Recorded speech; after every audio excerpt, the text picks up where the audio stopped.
Good afternoon. The purpose of the paper that I am researching right now is Women of the Revolution, their impact at home and in battle. What I wanted to focus on more is how women during this time period, they were seen and not heard, but they were still making an effort to help fight for our freedom.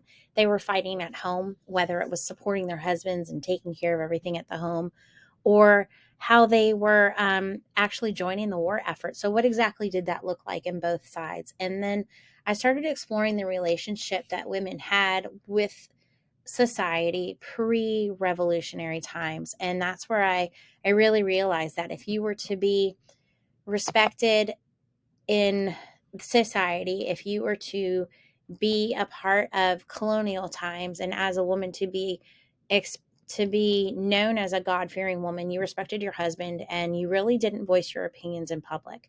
But we had women that didn't really, not that they went against tradition, but that they felt differently. One woman that really was different was Abigail Adams. She was John Adams' wife, President Adams eventually, but she really supported her husband. They wrote letters back and forth to each other, and that just showed the intimacy of the relationship that they had, but it also showed how he really valued her opinion.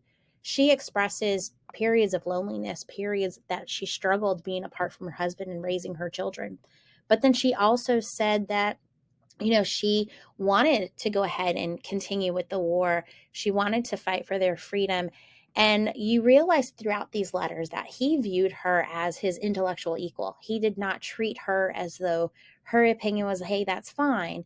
He really valued it. He used it. And so throughout the writings, they cover things like the Continental Congress, drafting the Declaration of Independence, the Revolutionary War, and all the missions that he took over to Europe. She did join him on some of those trips, but for the most part, she stayed home and raised their children. Another woman was Sybil Ludington. Now, Sybil Ludington is most known as the female Paul Revere. She took it upon herself one night at 16 years old to take that drive and hop on the horse to warn the troops that people were coming, that they were in danger. There was no one else that could do it. And so she did it. And as a 16-year-old girl, riding longer than Paul Revere did, she really earns her place in women's history, but in history in general. And this is really a woman that you don't hear very much about. Another woman that expressed extreme bravery was Deborah Sampson. Now, Deborah Sampson probably pulled off one of the best, not tricks, but a trick of sorts of all times. She joined the Revolutionary War under the name of Robert Shirtliff. She served for 17 months and was never found. And it begs to question, first of all, she was never trained to do any of this. So how was she able to join the war front? How did she know how to do all of this? Was it stuff that she did at home because she had brothers and she was able to know how to do things? Or was she just a quick learner? And that makes you wonder, how much of an impact did she have? She was really only taught domestic duties. Women were very rarely educated at this time. So, how did she know how to do that? She served for the 17 months, like I said, and she got injured. She got shot in her thigh, and she knew that if she had gone and sought medical attention, that she would have been found out. So at this time, she took care of it herself.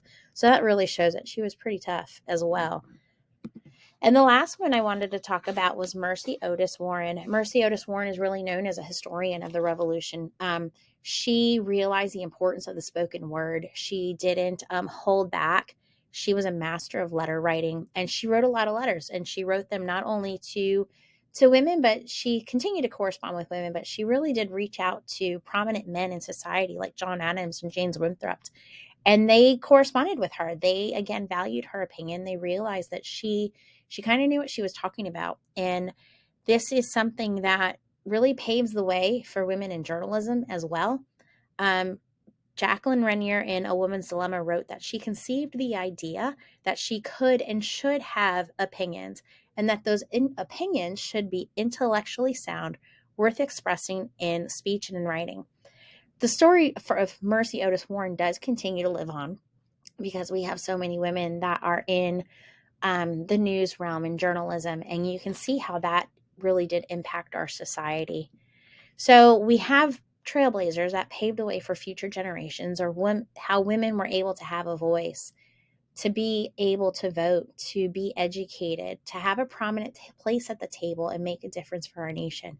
So throughout, what I found is that there were women that, maintained the traditional values, and there is nothing wrong with that. There's nothing wrong with taking care of your family. There's nothing wrong with being a wife and a mother.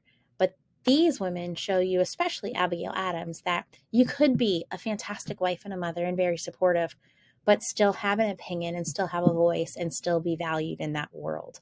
So that is what I've been finding with my research. Thank you.